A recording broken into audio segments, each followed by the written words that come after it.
Hello, Steve White, TrekBoy89 for Steve Arts 89. So, yes, I was on Trek Movie looking at stuff and I saw this and I'm like, oh, okay.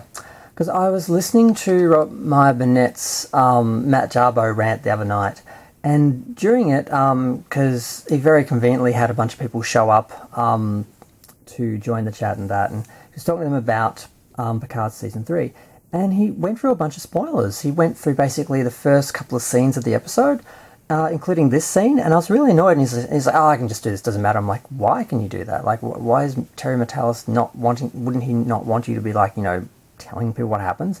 But then this scene came out, I thought, oh, okay, so he must have known they're about to release this scene, so it doesn't matter that he talked about it. And in this scene, we see Picard writing some Christmas letters or something, I don't know what he's doing, and he hears his old communicator, and eventually, and he's really rude to the computer, actually. I mean, Siri writes, and he's asking where it is. He finds it, and he's getting a signal, a coded signal, and he doesn't know from who. Now, we know it's from Beverly. We know that, but Robert Meyer Burnett actually went through that it is from her, and that's why he meets with Riker. And there's some specifics which go back to an episode, which is interesting. I'm not going to go into it because I don't want to spoil it for you like he spoiled it for me.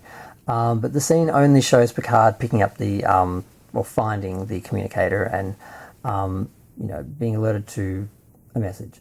And that's it. The rest of it was all spoilers. I'm like, why did you do that, Robert?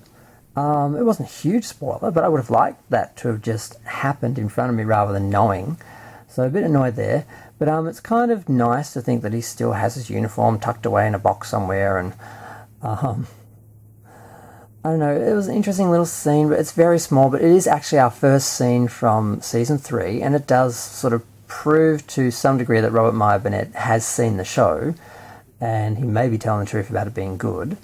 And he was saying that you can just watch it without watching Season 1 and 2 of Picard. There are things that are referred to, but you don't need to have seen it, just like you don't need to have seen every episode of Next Gen to watch it.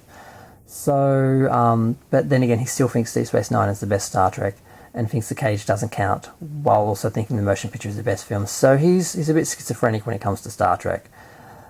So I have less faith in him than I used to. And also the whole Matt Jarbo thing was a mess. But yeah, I'm going to go. Feel free to share, like, comment, subscribe. Let me know what you think. Were you riveted by this scene? Did it make you want to rush off and watch the series? At first, it just made me feel like, oh, okay, so it doesn't matter that he spoiled it because they're about to release the scene and show it anyway. But they didn't release the whole scene. They just released, they didn't release the 3 scenes. Because he mentioned 4 scenes. The opening scene of Beverly getting attacked, then the communicator, and then him going to... I won't go into the rest. But yeah, he went through a few scenes, basically the opening few scenes of the show. And I'm like, is Terry okay with this? Because I'm not. Like, you didn't say spoilers. There were no Picard 3, spoilers on the in the title or anything. You didn't give us any warning. But I've ranted enough. I'm gonna go. Bye.